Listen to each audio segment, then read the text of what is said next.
لا حول ولا قوة الا باللہ العلی العظیم۔ اعوذ باللہ من الشیطان اللعین الرجیم۔ بسم اللہ الرحمن الرحیم۔ الحمدللہ الذی ذکرہ للشرف الذاکرین وشکرہ فوز للشاکرین وطاعتہ نجاة للمطیعین۔ الصلاة والسلام علی رسول الثقلین محبوب رب المشرقین ورب المغربین ولی الدارین امام القبلتین جد الحسن والحسین ابی القاسم محمد۔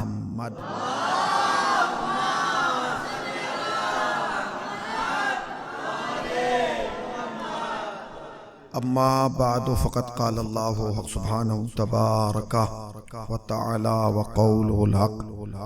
بسم اللہ الرحمن الرحیم۔ اذا جاء نصر اللہ والفتح۔ صلوات پڑھنے پر محمد وآل محمد۔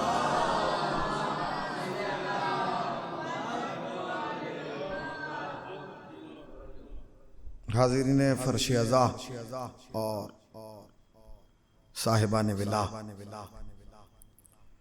یہ سلسلہ گفتگو جو ہے وہ آج اپنے تیسرے مرحلے میں داخل ہو رہا ہے۔ 2 دن کی گزارشات اور معروضات جو ہے وہ آپ حضرات کے اذہان عالیہ میں محفوظ ہوگی۔ ان مجالس میں کوشش یہ کی جا رہی ہے کہ تاریخ اسلام کی وہ جنگیں جو جناب امیر نے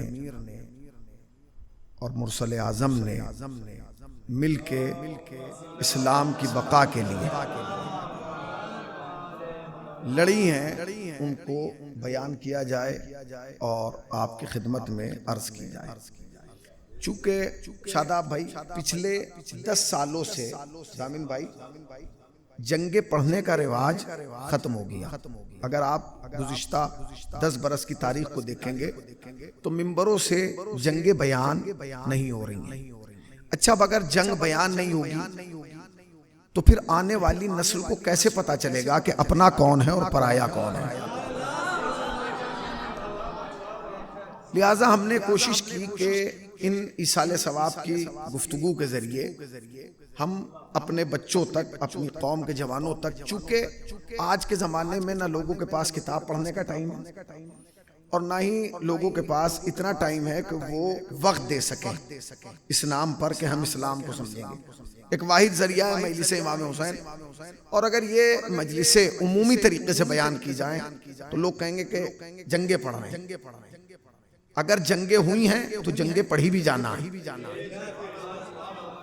کل میں نے آپ کی خدمت میں عرض کیا تھا کہ 11 مہینے کے اندر 80 جنگیں لڑی گئیں۔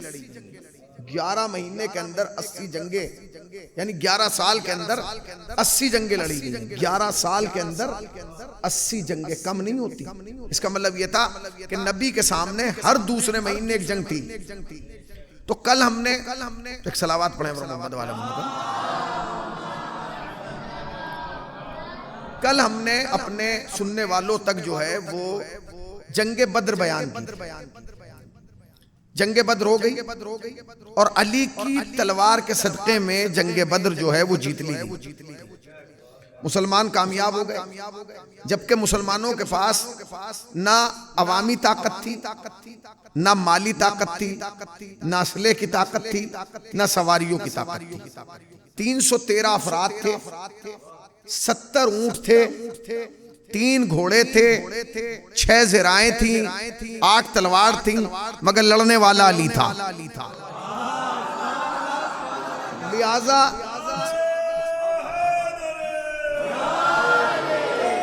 ادھر آئیے،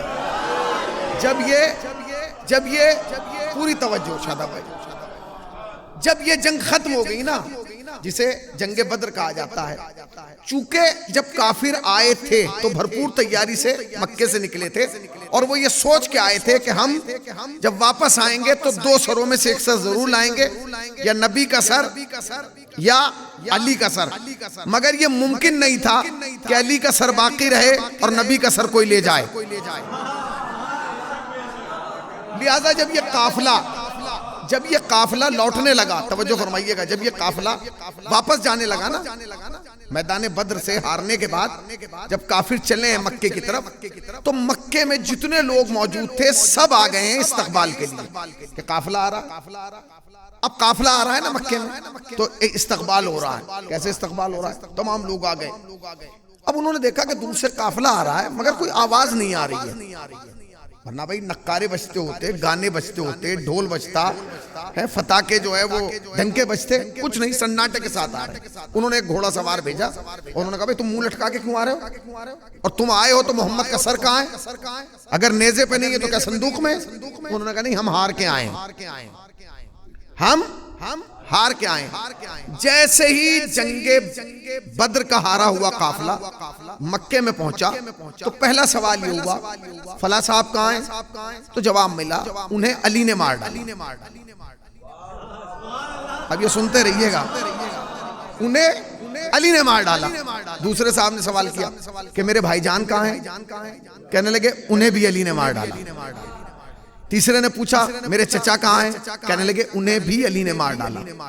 دوسرے نے پوچھا میرے ماموں کہاں ہیں؟ تو کہنے لگے انہیں بھی علی نے مار ڈالا۔ تو ایک صاحب کھڑے ہوئے کہنے لگے 20 سال والا علی، اتنی طاقت کہاں سے آ گئی؟ ابھی علی کی عمر 20 سال ہے کہ تم سب کو مار گیا؟ تو کہنے لگے اب علی وہ علی نہیں رہا، وہ ایک علی تھا مگر سب کو مار گیا۔ مگر مکے کی عورتوں کو اس بات پر یقین نہیں آیا، مکے کی عورتوں کو اس بات پر یقین نہیں آیا کہ سب کو علی نے مارا۔ مکے کی عورتیں آپس میں بیٹھ کے کہنے لگی یہ لڑنے گئے نہیں ہوں گے، نہ یہ لڑنے گئے، اگر لڑنے جاتے تو علی نے مارنا پاتے۔ اب چونکہ یہ مر کے آ گئے، کٹ کے آ گئے، لہذا سارا الزام علی پر لگایا جا رہا ہے۔ تو کیفیت کیا ہوگی کہ سب کو علی نے مارا ہے۔ مگر ابو سفیان نے جو سب سے بڑا کام کیا وہ یہ کیا، توجہ سنیے گا، کہ جب لوگ بدر سے ہار کے آئے تو کسی گھر میں صف ماتم نہیں بچھنے دی، اس نے کسی کو رونے نہیں دیا کہ تیرا باپ مرا ہے تو رونا نہیں، تیرا ماموں مرا ہے تو رونا نہیں، تیرا خالو مرا ہے تو رونا نہیں، تیرا دادا مرا ہے تو رونا نہیں۔ کیوں؟ کیونکہ ابو سفیان جانتا تھا کہ اگر یہ رو لیے تو ان کا جذبہ انتقام ٹھنڈا ہو جائے گا۔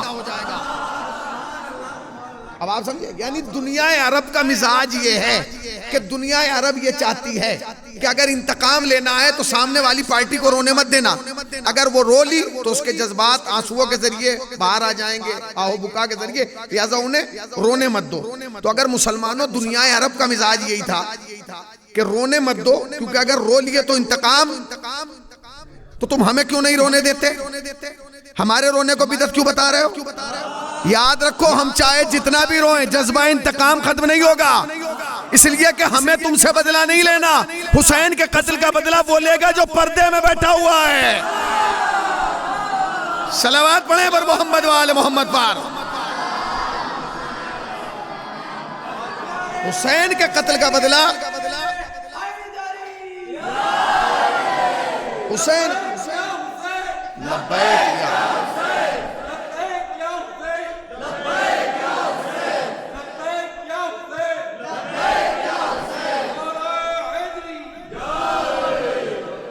یہ ہو رہا ہے کہ کسی کو رونے نہیں دیا جا رہا، کسی کو، اب یہ کتنا سخت ہے کہ کسی کا باپ مرا ہے، کسی کا، تم رونے ہی نہیں دے رہا ہو، رونا نہیں۔ ابو سفیان نے سختی سے پابندی لگا دی، کوئی روئے گا نہیں، اگر روئے تو ہم تمہیں، چلو جی کوئی بات نہیں۔ پہلا کام تو یہ ہوا۔ دوسرا کام یہ ہوا کہ یزید کی دادی ہندہ نے اپنے گلے میں ایک ڈھول ڈالا اور پورے مکے کی گلی گلی میں ڈھول بجایا اور لوگوں کو بتایا کہ تمہارا جوان علی نے مارا ہے، تیرے باپ کو علی نے مارا ہے، تیرے بھائی کو علی نے مارا ہے، تاکہ لوگوں کے خام میں بھی علی نظر آنے لگے۔ یہ دیکھیں کس طریقے سے ایڈورٹائز کیا جا رہا ہے، ٹھیک ہے۔ اب دوسرا کام یہ ہوا، اچھا یہ جنگ جو تھی جس کو ہم یہ لوگ ہار کے آئے تھے، جسے جنگ بدر کہا جاتا ہے، اس کا سب سے زیادہ درد جانتے ہیں کسے تھا؟ ابو سفیان کو تھا۔ کیوں تھا؟ کیونکہ یہ پورا پروگرام جو بنایا تھا یہ ابو سفیان نے بنایا تھا۔ اب جب لوگ مر گئے، کٹ گئے، مالی نقصان ہوا، تو سارا مکہ ٹارگیٹ کسے کیے ہوئے تھا؟ ابو سفیان کو، کہ میرا بھائی تیری وجہ سے مرا، میرا مال تیری وجہ سے گیا، میرے عزیز تیری وجہ سے مارے گئے۔ لہٰذا ابو سفیان کو بڑا قلق تھا اس کا، تو اس نے کہا کہ نہیں، میں اس کا بدلہ لوں گا۔ اس سے زیادہ قلق کس کو تھا؟ اس کی بیوی کو، ہندا کو، کیونکہ جنگ بدر میں اس کے تو گھر کے 4 مارے گئے، باپ مارا گیا، چچا مارا گیا، بھائی مارا گیا، بیٹا مارا گیا، تو اسے تو بدلہ لینا ہی تھا۔ لہٰذا ابو سفیان نے قسم کھائی، سنیے شاداب بھائی، ایسی قسم آپ نے تاریخ میں سنی نہیں ہوگی جو ابو سفیان نے کھائی۔ ابو سفیان نے قسم کھائی کہ میں ابو سفیان قسم کھاتا ہوں کہ جب تک جنگ میں جا کے محمد کا سر تن سے جدا نہ کر دوں نہاؤں گا نہیں، نہاؤں گا ہی نہیں۔ قسم کھا لی گئی، ٹھیک ہے جی، نہیں نہاؤں گا۔ یہ کوئی قسم ہے؟ میں نہاؤں گا نہیں، قسم کھا لی، ٹھیک ہے، نہ نہائیے آپ نہائیں نہ نہائیں ہم پہ کیا فرق پڑ رہا؟ آپ نہائیے یا نہ نہائیے ہم پہ کیا فرق پڑ رہا ہے؟ اس نے کہا میں نہاؤں گا نہیں، ٹھیک ہے۔ اس کے بعد اس نے تمام مکے کے سرداروں کو جمع کیا، اور جمع کرنے کے بعد کہا کہ سنو، اگر علی سے بدلہ لینا ہے اور نبی سے بدلہ لینا ہے اور اپنے عزیز و رشتہ داروں کا بدلہ لینا ہے تو سب سے پہلے مال جمع کرنا ہوگا۔ کہا بھائی مال کیسے جمع ہوگا؟ چندہ جمع کیا جائے۔ چندہ کیسے جمع کیا جائے؟ کہ وہ جو ہم قافلہ تجارت بھیجتے نا، اس سال جتنے بھی قافلے جائیں گے اس سے جو بھی منافع ہوگا وہ سب جمع کیا جائے گا اور وہ سب محمد کے خلاف استعمال کیا جائے گا۔ وہ اس بات پر تیار ہو گئے، وہ اس بات پر آمادہ ہو گئے کہ ہم ٹھیک ہے مال دیں گے۔ کہا جی ٹھیک ہے۔ انہوں نے کہا دوسری وجہ کیا ہے؟ اس نے کہا دوسرا اعلان ہمارا یہ ہے کہ اس بار جب قافلہ جائے گا تو خالی مرد نہیں جائیں گے، عورتیں بھی جائیں گی، اور قریش کے ہر عزت دار گھر کی عورت میدان میں ہوگی۔ پھر سن لیجئے، دنیا کا اصول ہے کہ میدان جنگ میں عورتیں نہیں لے کے جاتی، مگر ابو سفیان نے کیا کہا کہ نہیں، ہم جائیں گے تو عورتوں کو ساتھ لے کے جائیں گے۔ اب اس کی 2 وجوہات ہیں، 2 وجوہات ہیں۔ ایک تو سید العلماء نقن صاحب نے لکھی ہے تاریخ اسلام میں، اور ایک کرار صاحب نے لکھی ہے، دونوں کی وجہ الگ ہے۔ وہ کہنے لگے ایک وجہ تو یہ تھی کہ ابو سفیان کو یہ ڈر تھا کہ کہیں علی کو دیکھ کے میدان سے بھاگ نہ آئے، لہٰذا اگر علی میدان میں اترے اور یہ بھاگنے لگے تو انہیں یہ خیال رہے گا ہم ہی تو بھاگیں گے، گھر کی عورتیں بھی تو آئی ہوئی ہیں۔ بھائی اگر ہم بھاگنے لگے تو کم سے کم اس بات کا خیال رہے گا کہ ہم ہی بھاگ جائیں گے، وہ جو گھر کی عورتیں آئی ہیں انہیں بھی تو بچانا ہے۔ لہٰذا اگر عورت گھر کی رہے گی تو مرد میدان میں نہیں، غور کیا آپ نے، ٹکا رہے گا۔ دوسرا جملہ کرار صاحب نے لکھا، وہ کہتے ہیں ابو سفیان عورتوں کو نہیں لے کے آیا، ہندا نے کہا میں خود جاؤں گی تاکہ مجھے پتا چلے تم لڑنے جا بھی رہے ہو یا ویسے ہی واپس آ رہے ہو۔ صلوات پڑھیں پر محمد وآل محمد وآل۔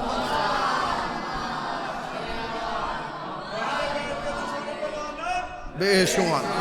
اب آپ اس کو محسوس کیجئے گا، اب اس بات کو آپ محسوس کیجئے گا، یعنی کیفیت سمجھئے۔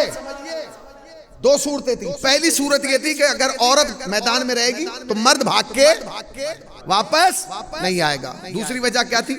دوسری وجہ یہ تھی کہ عورتوں کو یقین نہیں تھا کہ تم لڑے بھی ہو کہ نہیں، ایک علی نے سب کو مار دیا، 1000 کا لشکر گیا اور 313 وہ تھے اور علی نے سب کو مار دیا۔ کہ نہیں ہم جا کے دیکھیں گے، ٹھیک ہے جی، تیاری کی گئی۔ ایک حبش کا غلام منگایا گیا، ابشی، اس کو بلایا گیا اور اس سے کہا گیا کہ ہم تجھے آزاد کر دیں گے، تیرا کام کچھ نہیں ہے، تو صرف ایک ہی آدمی کو ٹارگیٹ کرنا پورے میدان میں، اسی پہ نشانہ لینا۔ کہ وہ کون ہے؟ کہ اس کا نام ہے حمزہ، رسول کے چچا، اس لیے کہ لشکر کی 2 ہی طاقتیں ہیں، ایک علی ایک حمزہ، ہم سب مل کے علی کو ڈھونڈیں گے اور علی کو ماریں گے، تو تنہا حمزہ کو نشانہ بنانا اور انہیں ختم کر دینا، اگر تو نے ختم کر دیا تو ہم تجھے انعام میں آزاد کر دیں گے۔ یہ تیاری شروع ہو گئی، گاؤں گاؤں جا کے ابو سفیان نے لشکر جمع کیا، گھر گھر جا کے ہندا نے ڈھول بجا کے پبلک کو جمع کیا علی کے مقابلے۔ لشکر تیار ہونے لگا. کہا جی لشکر پہلے سے 3 گنا زیادہ ہو, لشکر پہلے سے 3 گنا زیادہ ہو تاکہ ہم جا کے قبضہ کر لیں. کتنا ہونا چاہیے؟ 3 گنا. پہلے 1000 آئے تھے, اب 3000 ہونا چاہیے. 3000 کا لشکر تیار کر لیا ابو سفیان نے, چونکہ اب تو لیڈر وہی ہے نا بھائی. جنگ بدر میں مارے گئے نا 17 سردار مارے گئے, ابو جہل مارا گیا, تو اب لیڈر کون ہے؟ ابو سفیان. ابو سفیان نے 3000 کا لشکر جمع کیا, اور جمع کرنے کے بعد قریش کی ہر عزت دار گھر کی عورت کو لیا اور لے کے کوہ احد کے دامن میں آ کے اس نے ڈیرا ڈال دیا. کوہ احد یعنی احد کی جو پہاڑی ہے اس کے دامن میں, یہ احد کی جو پہاڑی ہے یہ مدینے کے نزدیک ہے, مدینے کے نزدیک ہے. کل کی تقریر کا یہ جملہ یاد ہے, یہ جو بدر والا کنواں تھا یہ بھی مدینے کے نزدیک تھا. پھر سن لیجئے, کوہ احد بھی مدینے کے نزدیک ہے اور بدر والا کنواں بھی مدینے کے نزدیک ہے. اس کی وجہ جانتے ہیں؟ اس کی وجہ یہ ہے, یہ مدینے کے قریب جنگیں ہونا اس بات کی دلیل ہے کہ مصطفیٰ حملہ کرنے نہیں گئے. اسلام نے فلسفہ جہاد بتا دیا, کسی جنگ میں بھی مصطفیٰ لڑنے نہیں جا رہے ہیں, بلکہ مصطفیٰ پر حملہ کیا جا رہا ہے, مصطفیٰ دفاع کے لیے جا رہا ہے. اگر مصطفیٰ حملہ کرنے جاتے تو یہ جنگ مکے کے قریب ہوتی, مگر جنگ مدینے کے قریب ہونا اس بات کی دلیل ہے کہ ہم نہیں جا رہے ہیں بلکہ وہ ہم پر حملہ کرنے آ رہے ہیں. یہ کوہ احد کے نزدیک آ گئے. اب کوہ احد کا وہ دیکھیے ذرا نقشہ, پہاڑ دیکھیں آپ نے کیسے ہیں, پہاڑ ایسے ہوتے ہیں, ایک چوٹی اور پھر نیچے پر, یہی سسٹم ہے کوہ احد کا بھی, یوں پہاڑی ہے اور بیچ میں اس میں گہرائی ہے. نبی مدینے میں, نبی کو پتہ چل گیا کیا کہ بھائی لشکر آ گیا ہے اور جنگ کرنے کے لیے آمادہ ہے. بعض نے لکھا کہ 7 شوال تھی, بعض نے لکھا کہ 15 شوال تھی, ہجری کی 3 تھی, 7 شوال 3 ہجری یا 15 شوال 3 ہجری, مگر علماء نے متفقہ طور پہ لکھا کہ ہجرت کے 32 مہینے کے بعد جنگ احد ہوئی ہے. اتنی 32 مہینے کے بعد جنگ احد ہوئی ہے, یہ یاد رکھیے گا, 32 مہینے کے بعد جنگ احد ہوئی ہے. اب نبی نے کہا کہ بھائی لشکر تیار کیا جائے. اچھا پہلے کتنے آدمی آئے تھے؟ نہیں, نبی جو لے کے آئے تھے 313, وہ 1000 تھے, نبی کے 313 تھے. اب وہاں سے 3000 آیا ہے تو یہاں سے بھی تو بڑھانا چاہیے.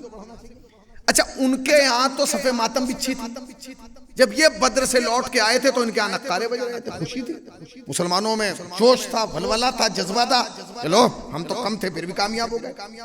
اب جب نبی نے کہا کہ اب پھر جنگ ہونا ہے, لوگوں کے اندر جذبہ آ گیا کہ ہم لڑیں گے, مگر 2 چیزوں کو لے کے جھگڑا ہو گیا, آپس میں مسلمانوں میں اختلاف ہو گیا. لشکر تیار ہوا 1000 کا, کتنے کا؟ 1000 لوگوں نے کہا کہ ہم جا کے اس جنگ میں حصہ لیں گے, مگر جھگڑا اس بات کو ہوا کیونکہ 2 پارٹیاں ہو گئی. ایک نے کہا ہم مدینے کے اندر بیٹھ کے لڑتے ہیں, بھئی ہم مدینے کے اندر سے لڑیں گے, جو ہمارے شہر میں آئے گا کیونکہ انٹری ایک ہے, ہم یہیں سے ماریں گے. بعض نے کہا کہ نہیں ہم باہر جا کے لڑتے ہیں. اس طریقے سے بات ہونے لگی. اکثریت نے یہ کہا کہ نہیں اب ہم باہر ہی جا کے لڑیں گے. اکثریت نے جب کہا کہ ہم باہر جا کے لڑیں گے, نبی نے لبیک کہہ دیا, کہا ٹھیک ہے ہم باہر جا کے لڑیں گے. نبی نے اپنے آپ کو تیار کیا. اتنی دیر میں جو ہے ایک صحابہ کہنے لگے نہیں ہم اندر ہی سے لڑیں گے. تو نبی نے عجیب جواب دیا. نبی نے کہا جب کوئی نبی لباس جہاد پہن لیتا ہے نا, لباس جنگ, پھر اپنا ارادہ نہیں بدلتا. تاریخ کا یہی جملہ ہے, جب کوئی نبی لباس جنگ پہن لیتا ہے تو پھر اس کا ارادہ نہیں بدلتا. میں لباس جنگ پہن چکا ہوں لہذا میرا ارادہ نہیں بدلے گا. ٹھیک ہے, 1000 کا لشکر تھا. انہوں نے کہا جی ٹھیک ہے, اگر آپ ہماری بات نہیں مانیں گے ہم آپ کے ساتھ نہیں جائیں گے. 300 آدمی وہیں رک گئے. صرف اسی بات پہ کہ ہم اندر بیٹھ کے لڑیں گے، باہر نہیں جائیں گے۔ 300 آدمی رک گئے۔ بچے کتنے؟ 700۔ ان کے کتنے ہیں؟ ذرا بولیے 3000۔ 700 اور 3000 فرق ہے، کافی فرق ہے۔ چلیے جی 700 آدمی نبی کے پاس ہیں۔ اچھا یہ جو 700 ہیں ان میں بھی سب جوان نہیں ہیں، اکثر بچے ہیں۔ اور جب نبی نے کہا کون کون جائے گا تو کھڑے ہو گئے لوگ، ان میں اکثریت بچوں کی۔ تو جس بچے کا قد چھوٹا تھا نبی نے اس سے کہا کہ نہیں تم نہیں جا سکتے، تم نہیں لڑو گے اس لیے کہ تم ابھی بچے ہو۔ تو بچوں نے جب سنا کہ نبی اس کو واپس کر رہے ہیں کہ جس کا قد چھوٹا ہے، جو بچہ لگ رہا ہے، تو لوگ بچے اپنے پنجوں پہ کھڑے ہو گئے، پنجوں پہ، تاکہ ہمارا قد بڑا ہو جائے۔ غور کیا آپ نے؟ اگر بدر جیتی نہ جاتی تو بچوں میں جذبہ نہ آتا۔ اب یہ جو سورہ ہے جس کی میں تلاوت کر رہا ہوں 3 دن سے، اذا جاء نصر اللہ والفتح ورا یدخلون فی دین اللہ، ہاں جب اللہ کی مدد آتی ہے اور نصرت ہو جاتی ہے تو لوگ گروہ با گروہ، جوگ در جوگ اسلام میں داخل ہونے لگتے ہیں۔ بدر کی کامیابی کا اثر یہ تھا کہ لشکر بڑھنے لگا، بچوں میں جذبہ آ گیا۔ وہ جو بچہ اپنے پیروں پہ کھڑا تھا اسے تو نبی نے واپس کر دیا، اور جو پنجوں پہ کھڑا ہوا تھا اس سے کہا کہ ٹھیک ہے۔ نبی مسکرائے کہ اس کے اندر اتنا جذبہ ہے کہ تم آ جاؤ، اسے لے لیا۔ اب اگلا جملہ سنیے گا، خدا کی قسم اگلا جملہ سنیے، آپ کی روح تازہ ہو جائے گی۔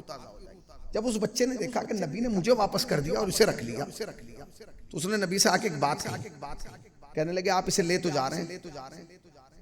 کہاں؟ کیونکہ اس کا قد بڑھائے گا، قد کی بات نہیں ہے، آپ اس کی اور میری کشتی کرا لیجئے، میں اسے کشتی میں زیر کر دوں گا۔ نہیں پہنچے آپ، یا نبی اللہ آپ اس کے قد کو نہ دیکھیے، آپ میری اور اس کی کشتی کرائیے، میں وعدہ کرتا ہوں کہ میں اسے کشتی میں زیر کر دوں گا۔ اگر میں نے اسے زیر کر دیا پھر تو آپ لے کے چلیں گے نا۔ اللہ اکبر۔ نبی نے کہا کہ ٹھیک ہے کوئی بات نہیں، کشتی ہوئی، اور بچے نے جو وعدہ کیا تھا وہ پورا کر دیا، اسے زیر کر دیا، اور رسول اللہ مسکرانے لگے، کہنے لگے تم بھی چلو۔ آپ نے غور کیا، یہ علی کی تلوار جو بدر میں چلی تھی نا، یہ اس کا اثر تھا۔ اگر علی کی تلوار کرشمہ نہ دکھاتی تو مسلمانوں کے بچوں میں اتنا جذبہ نہ آتا۔ گھبرا جاتے بھائی، گھبرا جاتے، پسینے پسین ہو جاتے۔ انہوں نے کہا جی ٹھیک ہے کوئی بات نہیں، چلیں گے آپ، چلیے۔ نبی 700 کا قافلہ لے کے میدان احد میں آ گئے۔ کوہ احد کے درمیان قافلہ رکا ہے، سامنے 3000 کا لشکر اور ادھر 700 کا۔ ان 700 میں سے بھی نبی نے 50 کو ہٹا دیا۔ کیوں؟ یاد ہے آپ کو؟ وہ جو پہاڑیاں ہیں وہ کیسی ہیں؟ اس طریقے کی۔ تو یہ جو گہرائی ہے، یہاں سے دشمن کے آنے کا خطرہ ہے، یہاں سے دشمن آ سکتا ہے۔ تو نبی نے 50 لوگوں کو بلایا اور بلا کے کہا کہ سنو تم یہاں جا کے کھڑے ہو جاؤ، اور سنو چاہے وہ ہمیں مار ڈالیں یا ہم انہیں مار ڈالیں، چاہے ہم انہیں مکے تک چھوڑ کے آئیں، چاہے وہ ہمیں مدینے میں داخل کر دیں، تمہیں اپنی جگہ سے نہیں ہٹنا۔ چاہے لوگ مال غنیمت لوٹ لیں، ہمیں مار دیں، کاٹ دیں، ختم کر دیں، کچھ بھی ہو، جنگ کا نقشہ کچھ بھی بنے، تمہیں اپنی جگہ نہیں چھوڑنا۔ کیوں؟ کیونکہ یہیں سے دشمن آئے گا، اور جیسے ہی دشمن آئے تم ان پر تیروں کی بارش کر دینا تاکہ دشمن کمزور پڑ جائے۔ اس نے کہا جی ٹھیک ہے، کوئی بات نہیں، طے ہو گیا۔ یہ پہاڑی کا یہ منظر یاد رکھیے گا، پہاڑیوں کے بیچ میں ایک جگہ ہے گہرائی میں جہاں سے لشکر آنے کی امید ہے، یہاں سے لشکر آ سکتا ہے۔ پہنچ گئے نبی، صفے بن گئی۔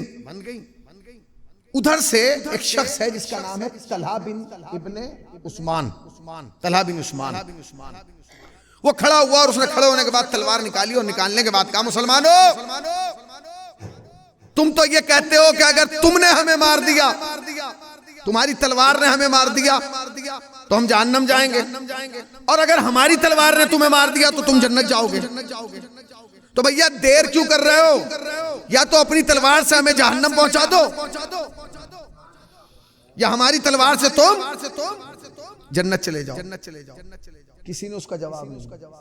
اس نے کیا کہا؟ یا تو تم اپنی تلوار سے ہمیں جہنم پہنچا دو، یا ہماری تلوار سے تم جنت چلے جاؤ۔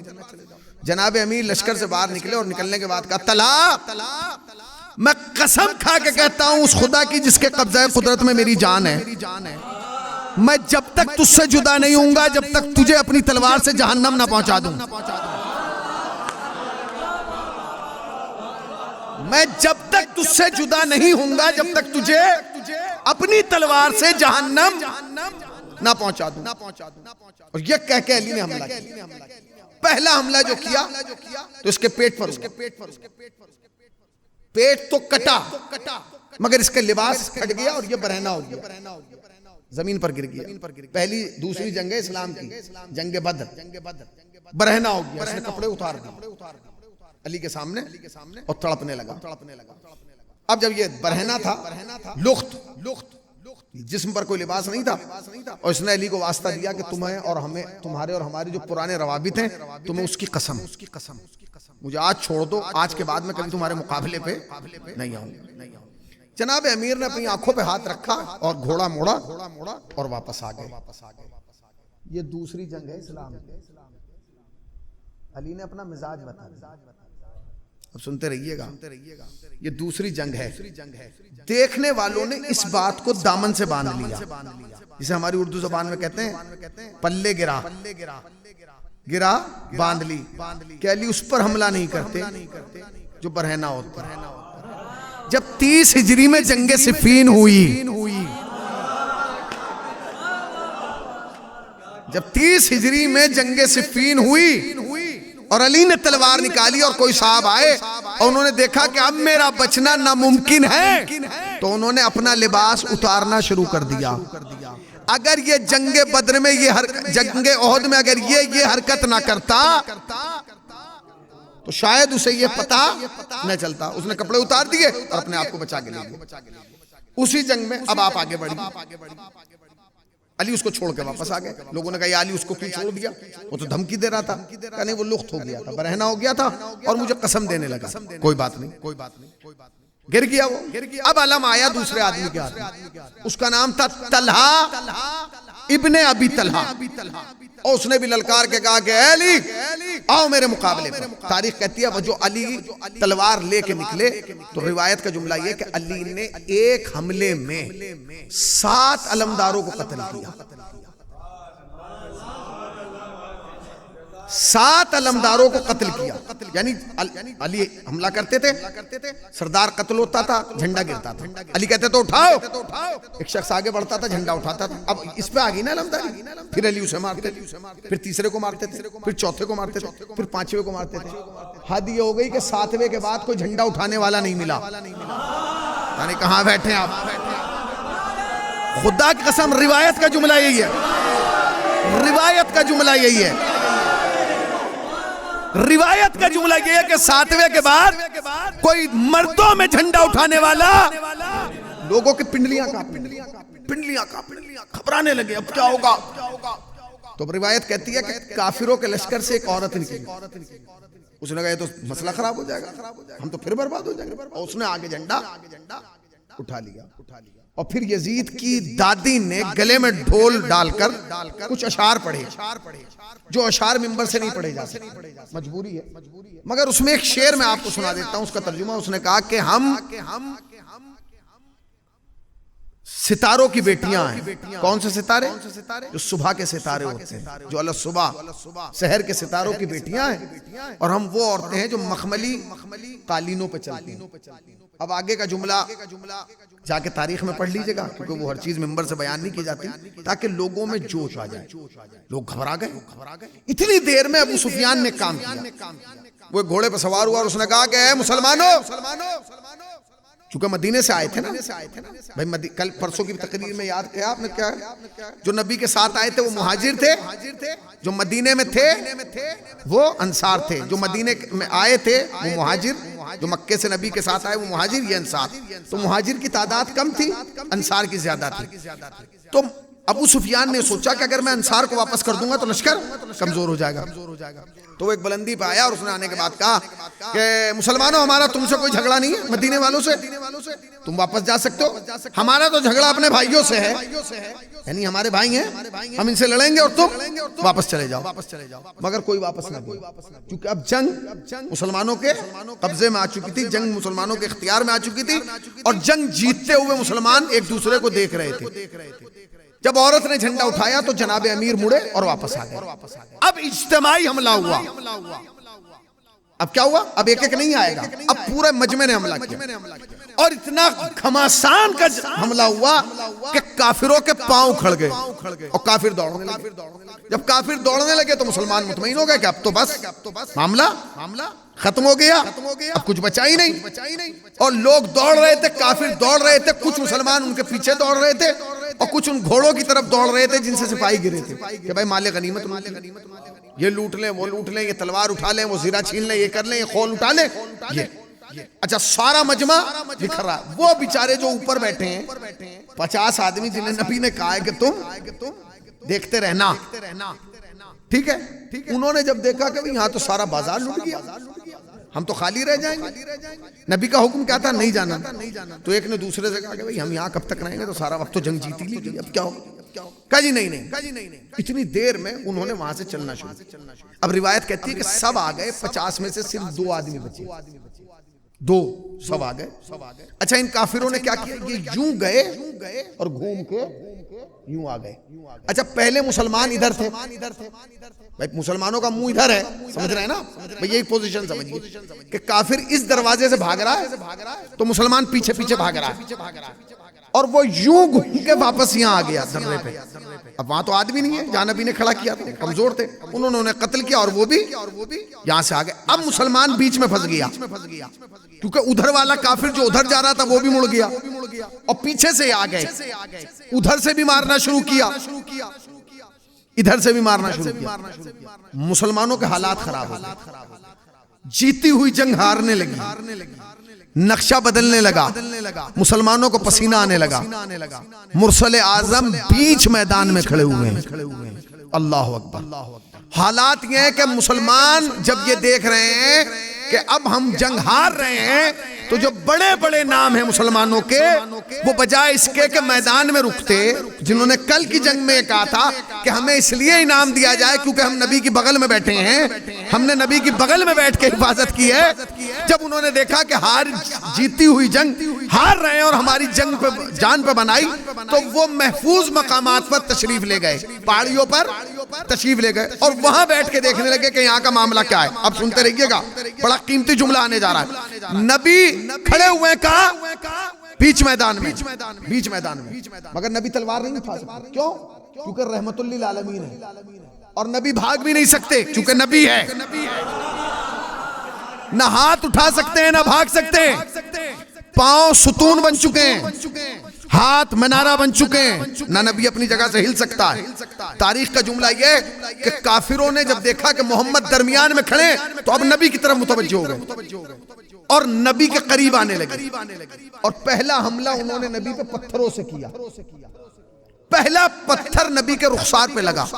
اب یہ سمجھیے کہ کافر کتنا قریب آ گیا کہ نبی کے جو سر پہ خول تھا، اس کی جو چین تھی، جب پتھر اس پہ لگا تو وہ خول کی چین ٹوٹ کر نبی کے رخسار میں داخل ہو گئی، ٹھیک ہے نا؟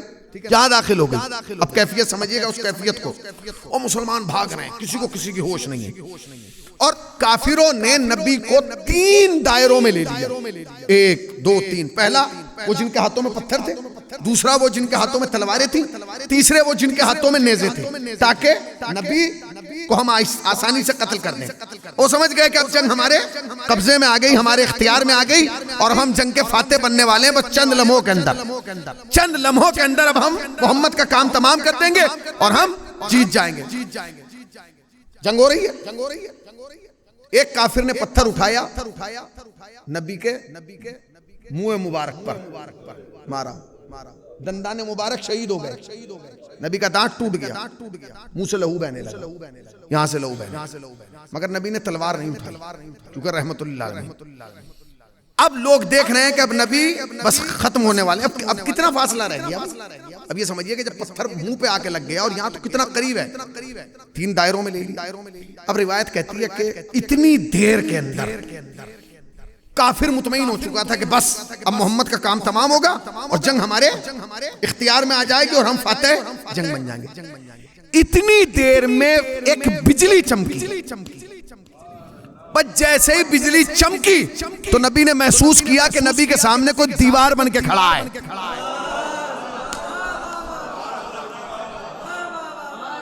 نبی کے سامنے ایک دیوار بن کے کھڑا ہے۔ نبی نے چہرہ اٹھایا، کہا کون؟ کہا یا رسول اللہ میں علی، اب میں آ گیا۔ کہا یا علی بس یہی وقت ہے نصرت کا، اسی وقت نصرت کرنا ہے تمہیں۔ بس تاریخ کہتی ہے کہ علی نے تلوار نکالی، اور روایت کے جملے جو ہیں وہ کیا ہے؟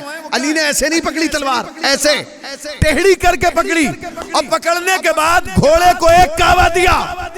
بس تاریخ کہتی ہے کہ جیسے ہی ایک کعوہ دیا، علی کا کعوہ مکمل نہیں ہوا تھا کہ سارے کافروں کے سر نبی کے قدموں میں آ گئے۔ ایک کعوے میں سارے کافروں کے سر۔ ٹائم کیا ہو گیا؟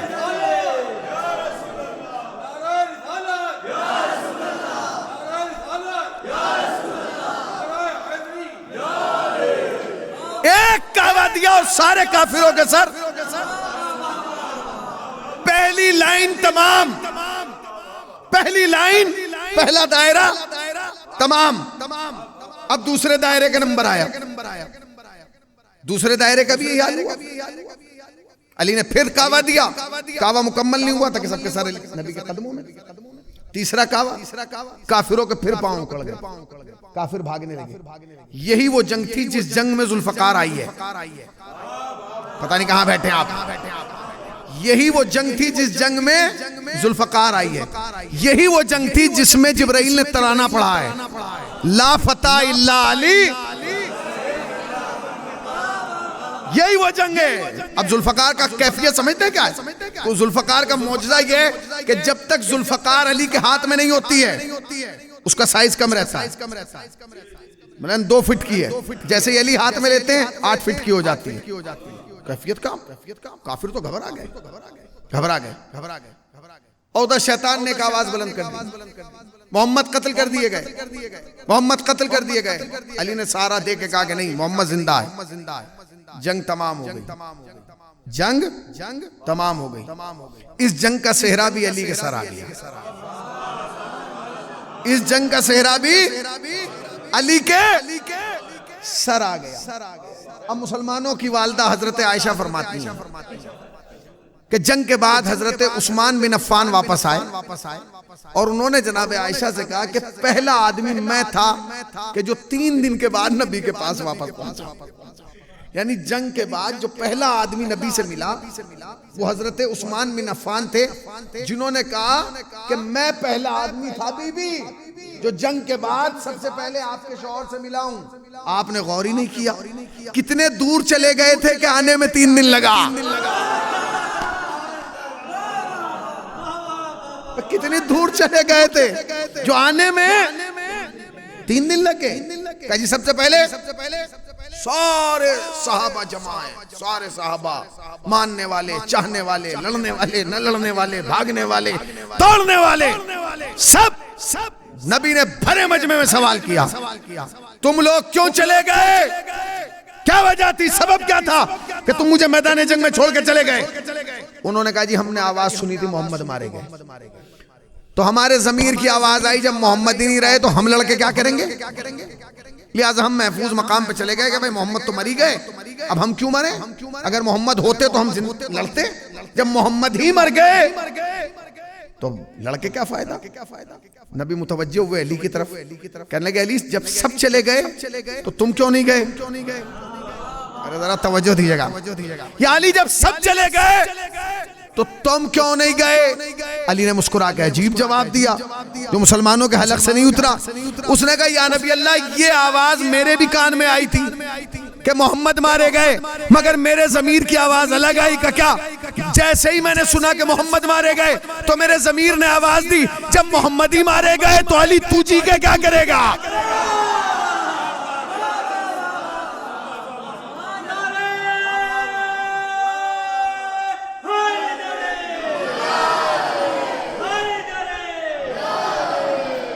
اب یاد رکھیے یہ کیفیت ہے. کل جنگ بدر، آج جنگ احد. جنگ بدر میں بھی کچھ لوگوں کو گرفتار کیا گیا، اسیر بنایا گیا، اور اس جنگ میں بھی اسیر بنایا گیا. اسیر بنایا بھی جاتا، اسیر بنایا گیا. اچھا علی نے کبھی زندگی میں کسی کو اسیر نہیں بنایا، جنگ میں کبھی بنائے نہیں. علی نے قانون جنگ میں یہ لکھا تھا کہ میں کسی کو اسیر نہیں بناؤں. کیوں؟ لوگوں نے پوچھا یا علی آپ اسیر کیوں نہیں بناتے؟ ورنہ لوگوں کا اصول کیا تھا؟ لوگ میدان میں اترتے تھے، 4 کو مارتے تھے، 4 کو پکڑ کے لاتے تھے. 2 کو مارتے تھے، 2 کو پکڑ کے لاتے تھے. ٹھیک ہے نا؟ مگر جب علی سے پوچھا گیا آپ صرف مارتے ہیں پکڑ کے نہیں لاتے، تو علی نے کہا 2 صورتیں ہیں. کیا؟ کہنے لگے یا تو میرے سامنے آدمی بھاگ جاتا ہے اور جو بھاگتا ہے میں اس کا پیچھا نہیں کرتا ہوں، یا دوسری وجہ یہ ہے کہ تیسرا آدمی جو سامنے والا لڑنے والا ہوتا ہے وہ ہاتھ اٹھا دیتا ہے، اپنی مجبوری کا اعلان کر دیتا ہے. جو مجبور ہوتا ہے اسے مجھے لا کے کیا فائدہ؟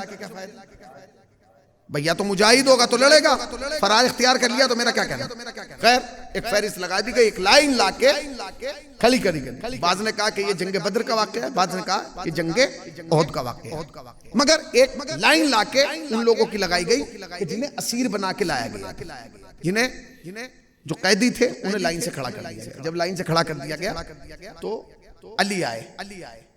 اچھا نبی نے حکم کیا دیا تھا؟ نبی نے حکم دیا تھا کہ جو اپنے آپ کو سلینڈر کر دیں، جو اپنے آپ کو اسیر بنا دیں، جو اپنے آپ کو جھکا دیں، انہیں قتل نہیں کرنا. آخری بات مجلس تمام. یہ نبی کا حکم تھا، آرڈر تھا کہ جس کو بھی اسیر بنا لیا جائے اس پر تلوار نہیں چلانا، اس کی جان کی حفاظت کرنا. ایک لائن لگا دی گئی، لائن لگا دی گئی. علی نے یہاں سے یہاں اور یہاں سے یہاں 2-3 مرتبہ ٹہل کے دیکھا، پورا لشکر علی کو دیکھا. اس کے بعد علی نے اس کو باہر نکالا، ادھر آؤ.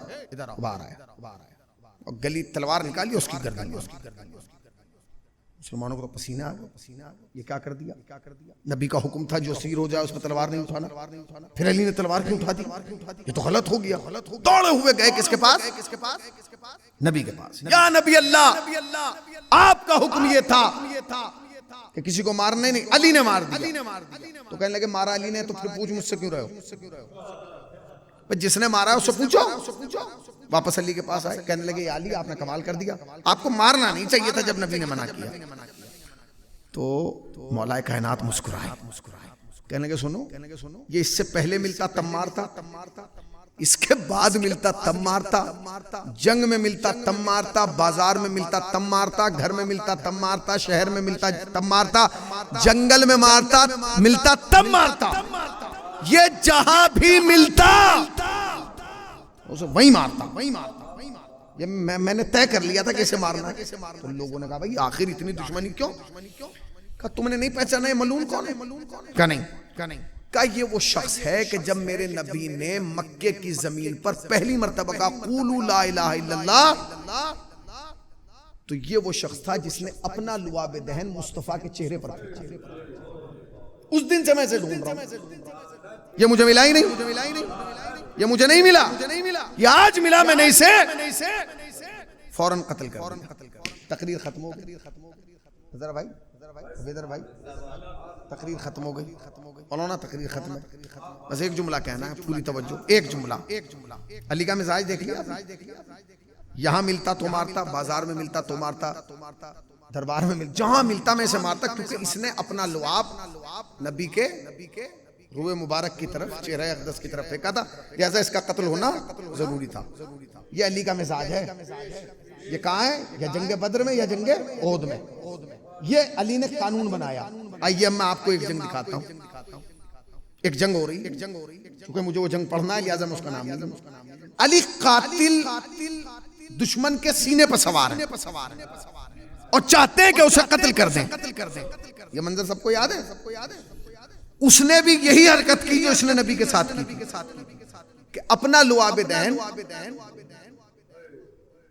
مولا کائنات کی طرف پھینکا. علی نے کیا کیا؟ قتل کیا. بولیے کیا کیا؟ زور سے بولیں. کیا کیا؟ چھوڑے, اترے اور ٹہلنے لگے. نہیں غور کیا. علی نے تو قانون بنا دیا. علی نے قانون, بھائی جو حرکت نبی کے ساتھ ہوئی وہی حرکت علی کے ساتھ ہوئی, مگر نبی کے ساتھ برسوں پہلے ہوئی تھی, مارا اب گیا. علی کے ساتھ ابھی ہوئی مگر سینے سے اتر گئے, تاکہ دنیا کو مزاج علی پتہ چل جائے. علی نے سینے سے اتر کر اسے قتل کر کے بتا دیا کہ علی اپنے معاملے میں کمپرومائز کر سکتا ہے, احترام رسالت میں کمپرومائز نہیں ہوگا. شان رسالت کی بات ہوگی, جہاں احترام رسالت کی بات ہوگی, جہاں احترام رسالت کی بات ہوگی, جہاں اکرام رسالت کی بات ہوگی, جہاں عظمت رسالت کی بات ہوگی, وہاں علی کوئی کمپرومائز نہیں کرے گا. خدا کی قسم, یہ جنگیں نہیں ہیں, یہ اسلام کی ایک تاریخ ہے. اس کے بغیر تم اسلام لوگوں تک نہیں پہنچا سکتے. اس لیے کہ جو لقمہ تم صبح شام کھاتے ہو نا, تمہارے لیے وہ لقمہ ہے, وہ لقمہ نہیں ہے. اس میں ایک زمین ہے, ایک کسان ہے, ایک فصل ہے, ایک دانہ ہے, ایک محنت ہے, ایک چکی ہے, ایک آٹا ہے, ایک گوندنے والا ہے, ایک روٹی بنانے والا ہے, ایک آگ ہے, ایک تندور ہے. اس کے بعد وہ لقمہ ہے. وہ ایک لقمہ کتنی منزلوں سے ہو کے آیا. تو جس کو تم لا الہ الا اللہ محمد رسول اللہ کہتے ہو نا, اسلام کلمہ, وہ کلمہ نہیں ہے. اس میں بدر بھی ہے, احد بھی ہے, خندق بھی ہے, خیبر بھی ہے, صفین بھی ہے, جمل بھی ہے. اگر یہ ہم لوگوں تک نہیں پہنچائیں گے تو پھر بچوں کو پتہ کیسے چلے گا؟ بتائیے بھائی, ہمارے ہاں کیا ہوتا ہے؟ ہمارے یہاں یہ اصول ہے. ہمارے یہاں مظفر نگر میں بہت سارے لوگ ہیں جو بیچارے نوابین ہیں, اور آپ ان کے گھروں میں جائیں, خصوصاً ہم اپنی سسرال میں جب شادی کے بعد پہلی مرتبہ گئے تو وہاں سینگ ٹنگے ہوئے تھے. یہ 12 سینگ آئی. یہ کیا ہے؟ یہ دادا نے مارا تھا, یہ بڑے ابا نے مارا تھا, یہ چھوٹے ابا نے مارا تھا. یہ ساگر صاحب اس کی گواہی دیں گے. چاروں طرف سینگ ٹنگے ہوئے. بھائی کیوں؟ کہنے لگے پتہ چلا جو جسے مارتا ہے نا اس کی نسلیں اس پہ فخر کرتی ہیں. پتہ نہیں کہاں بیٹھے ہیں بھائی. اگر کوئی جانور کو بھی مار دے تو نسلیں فخر کرتی ہیں, تو ہم کیسے فخر نہ کریں؟ علی نے تو بدر میں بھی مارا, احد میں بھی مارا, خندق میں بھی مارا, خیبر میں بھی مارا. صلوات پڑھیں نا پر محمد و آل محمد پر. یہ کیا ہے؟ یہ جنگیں ہیں, یہ مولا کائنات کی جنگیں ہیں. علی نے لہو دیا ہے, علی نے لہو دیا ہے, علی نے قربانیاں دی ہیں, علی نے اظہار پیش کیا ہے, علی نے جذبہ محبت کا اظہار کیا ہے. سب چھوڑ کے آ گئے تھے. اب میں ان سب کے نام نہیں لینا چاہتا کون کون چھوڑ کے آیا تھا, میں نے آپ کو بتایا. چلے گئے تھے سب, نبی کو چھوڑ کے چلے گئے, اور ایسے گئے کہ کئی دن لگے آنے میں. جو پہلا آدمی آیا وہ 3 دن بعد آیا. کتنی دور نکل گئے بتائیے. زامین بھائی نے بتا بھی دیا سب سے لمبا آدمی. کل کی تقریر یاد ہے آپ کو؟ جو سب سے بڑا تھا اسے سب سے چھوٹے نے مارا, جو سب سے بڑا تھا اسے سب سے چھوٹے نے مارا. کیا ہے؟ یہ جنگیں ہیں, جناب امیر کی جنگیں ہیں. یہ ہمارے بچوں کو, خصوصاً ان طلاب کو جنہیں مجلس سے پڑھنا ہے, جنہیں ذاکری کرنا ہے, ان کے پیش نظر رہنا چاہیے. کیوں لوگ کہتے ہیں کب تک جنگیں پڑھیں گے؟ ارے بھائی ہوئی ہیں اس لیے تو پڑھ رہے ہیں. کل کو تم کہو گے کب تک کربلا پڑھیں گے؟ یہ جذبہ ہے, یہ قربانی ہے. کیا کہا؟ اللہ اکبر. جنگ احد ہو گئی. جنگ بدر کی طرح جنگ احد بھی علی کی تلوار کے صدقے میں مسلمانوں کے حوالے آ گئی, اور مسلمانوں کے سر پر, مسلمانوں کی پیشانی پر اور اسلام کی پیشانی پر فتح کا صحرا بن گیا. جانتے ہیں اللہ اکبر. روایات میں ملتا ہے کہ جب جناب امیر تشریف لایا کرتے تھے نا جنگ سے, تو تلوار دھونے کے لیے, ذوالفقار دھونے کے لیے جناب سیدہ کو دیا جاتا. جناب سیدہ کو دی جاتی. تو جب جناب سیدہ ذوالفقار کو دھوتی تھی تو ذوالفقار سیدہ سے باتیں کرتی تھی اور جناب سیدہ کو بتاتی تھی کہ علی نے کس کو کیسے مارا. یہ روایت ہے واقعاً. سادہ بھائی میں یعنی کتاب میں پڑھ کے آیا ہوں ابھی روایت. کیا کہا جناب سیدہ کو کون بتاتا تھا؟ ذوالفقار. ذوالفقار بتاتی بی بی آج علی نے فلاں کو ایسے مارا, فلاں کو ایسے مارا, فلاں کو ایسے مارا, فلاں کو ایسے مارا. تو یہ ذوالفقار جنگیں کیوں سنا رہی ہے؟ یہ اس لیے سنا رہی ہے, سنا کے بتا رہی ہے کہ اگر مولوی نہیں سنائے گا تو ذوالفقار سنائے گی. صلوات پڑھیں پر محمد وآل محمد وآل. بس یہ ذوالفقار.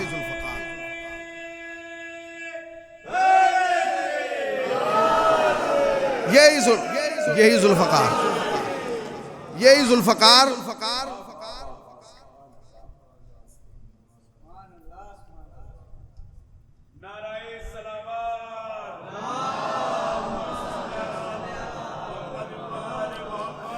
یہی ذوالفقار جسے جبرائیل لے کے آئے, جس نے ترانے پڑھے, جس نے علی کے ہاتھ میں آ کے نہ جانے کتنے لوگوں کو قتل کیا, کتنوں کو واصل جہنم کیا. یہی ذوالفقار جو سیدہ سے باتیں کرتے. جب میدان کربلا میں آئی تو رونے لگی. کون سا مقام تھا؟ وہ مقام تھا کہ جب ذوالفقار سے حسین نے اصغر کی قبر کھودنا شروع. والا آپ کو کوئی غم نہ دے سوائے غم سرکار باب اللہ کے. قبر کھود رہی, اور جب قبر کھود رہی ہے تو رو رہی ہے, کہہ رہی مولا میں اس کام کے لیے تو نہیں آئی تھی. اللہ اکبر. یہ ذوالفقار ہے جو مدد کر رہی ہے قبر علی اصغر کھودنے. پڑھنا آسان ہے, سننا آسان ہے.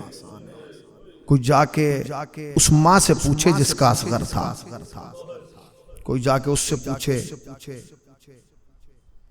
کہ جس نے بڑی منتوں سے پالا تھا.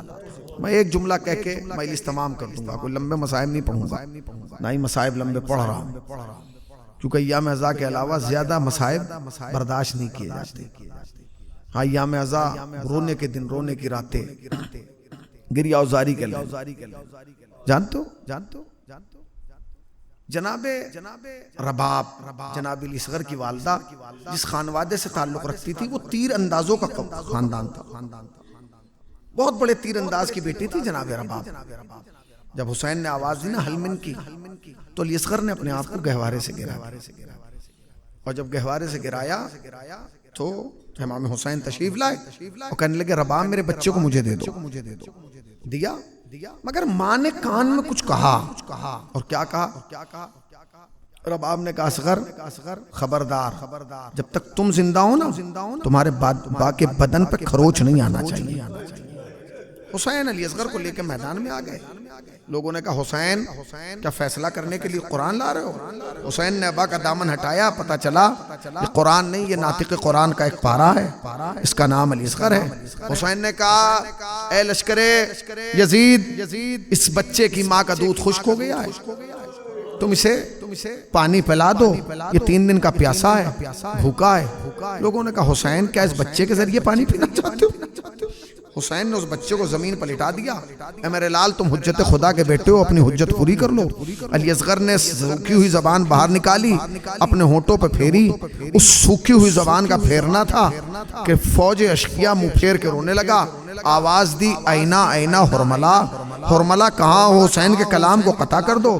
لو عزیز و تاریخ کہتی ہے کہ حرملہ 3 بھال والا تیر جو اس زمانے میں جانوروں کے مارا جاتا تھا وہ لے کے آیا, اور اس نے چلائے کمان میں جوڑا, اور تیر کا چلنا تھا کہ بچہ تیر بچے کی طرف جا رہا تھا. جناب رباب تیرے خیمہ سے دیکھ رہی تھی, آواز دی اصغر ہوشیار, یہ تیر کا نشانہ تیرے بابا کے بازو کی طرف ہے.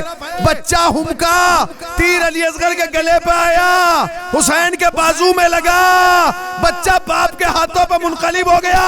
ارے خیمے کا رک کر کے کہا اماں معاف کر دینا. کیا کرتا؟ گلا چھوٹا تھا, تیر بڑا تھا. اے اماں تیرا اصغر برداشت نہ کر پایا, اے اماں تیرا بچہ سيعلم الذين ظلمن. پروردگارہ تجھے واسطہ محمد علیہ محمد کا ہماری مختصر اور قلیل سی بات قبول فرما، سبب نجات توشہ آخرت قرار دے. میرے اللہ جن مرحومین کے سال ثواب کے لیے اور جتنے حاضرین ہیں ان سب کے مرحومین کے لیے کہ فشار قبر، تنہائی قبر، خلوت قبر سے محفوظ فرما، درجات کو بلند سے بلند تر فرما، جوار اہل بیت میں جگہ عنایت فرما، جوار معصومین میں جگہ عنایت فرما. میرے اللہ جتنے بیٹھے ہیں ان سب کو سال کے اندر اندر زیارت کربلا معلیٰ سے مشرف فرما. میرے اللہ ہماری آنکھ بند نہ ہو جب تک روضہ حسین کا دیدار نہ کر لے. میرے اللہ جتنے بیٹھے ہیں انہیں مانگنے کا طریقہ نہیں آتا، تجھے عطا کا سلیقہ آتا ہے. ان کی نیک دلی حاجات کو پورا فرما. میرے اللہ ہماری زبان بیان میں قوت عطا فرما، اس ذکر کو ہماری نسلوں میں منتقل کر دے. میرے اللہ تجھے واسطہ محمد علیہ محمد کا، تجھے واسطہ اہل بیت علیہ السلام کی عظمتوں کا، ان کے شان، ان کی جلالت کا. میرے اللہ ہمارے دل میں رزق مودت کو پیدا کر دے، ہمارے یہاں رزق معرفت عطا فرما. میرے اللہ تجھے واسطہ محمد علیہ محمد کا علماء حق کا سایہ سر و برقرار فرما، نظام مرجیت کی حفاظت فرما. میرے اللہ اس دین کے حقیقی وارث اور اس فرش ازا کے حقیقی وارث حضرت حجت کے ظہور میں تعجیل فرما، ہمیں سرکار کے آوان و انصار میں شمار فرما. حضرات ایک مرتبہ سورہ الحمد اور 3 مرتبہ سورہ اخلاص کی تلاوت فرما کر مرحوم مغفور جناب شاہ مہدی ابن حسن مہدی، قمر عباس ابن محمد امیر، حکیم علامہ ربیع باروی اور تمام حاضرین کے مرحومین کے لیے اور بالخصوص تمام شیعان حیدر کرار کی ارواح کے لیے